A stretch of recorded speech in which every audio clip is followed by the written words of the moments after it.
16ই December বিজয় দিবস। ৭১-এর এই দিনে ভারতীয় সেনাবাহিনী ও মুক্তিবাহিনীর যৌথ কমান্ডের কাছে আত্মসমর্পণ করেছিল পাকিস্তান সেনাবাহিনী। আত্মসমর্পণের কাগজে স্বাক্ষর করছেন লেফটেন্যান্ট এ.কে.কে. নিয়াজি। উপস্থিত ভারতের সেনা কর্মকর্তা লেফটেন্যান্ট জেনারেল জগজিৎ সিং আরোরা। এই ঐতিহাসিক ছবির একটি পেইন্টিং এতদিন ভারতীয় সেনাপ্রধানের অফিসে সগৌরবে টাঙানো ছিল ভারতীয় সেনার ঐতিহাসিক বিজয়ের স্মারক হিসেবে, তবে সেই পেইন্টিংটি সরানো হয়েছে বলে খবর দিয়েছে ভারতীয় গণমাধ্যম।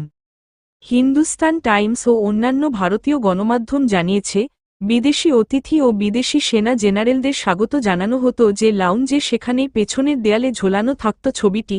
দশকের পর দশক এই ছবিটি দেখতে সকলে অভ্যস্ত হলেও সম্প্রতি দেখা গেছে সেখান থেকে ছবিটি সরিয়ে ফেলা হয়েছে, লাগানো হয়েছে নতুন ছবি। মিডিয়াতে এই সংবাদ প্রকাশের পর প্রবল সমালোচনার ঝড় উঠেছে। সবচেয়ে ক্ষুব্ধ হয়েছেন প্রবীণ সেনাকর্তারা। অনেক সমালোচকের মতে, রাজনীতির ছোঁয়া রয়েছে এর পেছনে। বিজয় দিবসের আগে এই কাজটি কেন করা হয়েছে সেই প্রশ্নও উঠেছে। বিশ্লেষকরা মনে করছেন, সম্ভবত ইন্দিরা গান্ধীর সাফল্যে ও ঐতিহ্য থেকে দূরে সরে থাকতে এই নতুন পেইন্টিং লাগানো হয়েছে রাজনৈতিক উদ্দেশ্য নিয়েই। সাবেক এক ব্রিগেডিয়ার সংবাদমাধ্যমে বলেছেন, এই পরিবর্তন ঘটানোর ক্ষেত্রে সামরিক নেতৃত্ব কোনো আপত্তি করেননি, বরং রাজনৈতিক চাপের কাছে নতি স্বীকার করেছেন। সাবেক লেফটেন্যান্ট জেনারেল এইচ.এস. পানাগ সমাজমাধ্যমে লিখেছেন, এই ফটো পেইন্টিংটি ছিল হাজার বছরের মধ্যে ভারতের প্রথম বড় ধরনের সামরিক বিজয়ের প্রতীক।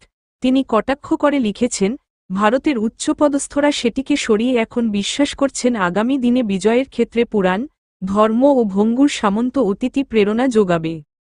আরেক সাবেক মেজর জেনারেল যশমোর এক্স হ্যান্ডেলে লিখেছেন, বাংলাদেশ যুদ্ধের সময় আত্মসমর্পণের ছবিটি হচ্ছে আধুনিক ইতিহাসে ভারতের একমাত্র সামরিক বিজয়ের স্মৃতি। তিনি হতাশা প্রকাশ করে লিখেছেন, সেই ছবিটিকে সরিয়ে নেওয়ার ফলে একই সঙ্গে প্রবীণ সেনা ও ইতিহাসে উৎসুকদের সমানভাবে দুঃখ দিয়েছে। ভারতীয় মিডিয়া সূত্রে জানা গেছে, এখন ভারতের সেনাপ্রধানের অফিসে যে পেইন্টিংটি আত্মসমর্পণের ছবিটির জায়গায় জ্বলজ্বল করছে সেটি মহাভারতের অনুপ্রেরণাতে আঁকা হয়েছে।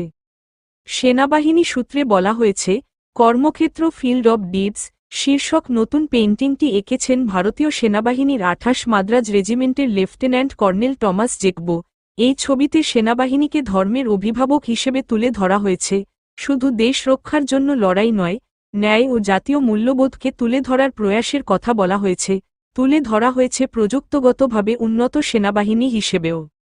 পেইন্টিংটিতে রয়েছে তুষারাবৃত পর্বতের প্রেক্ষাপটে লাদাখের পানগং লেকের তীরে কামান ও হেলিকপ্টার, সঙ্গে রয়েছে কৃষ্ণের রথ, গেরুয়া বসন পরিহিত সন্ত ও পাখি।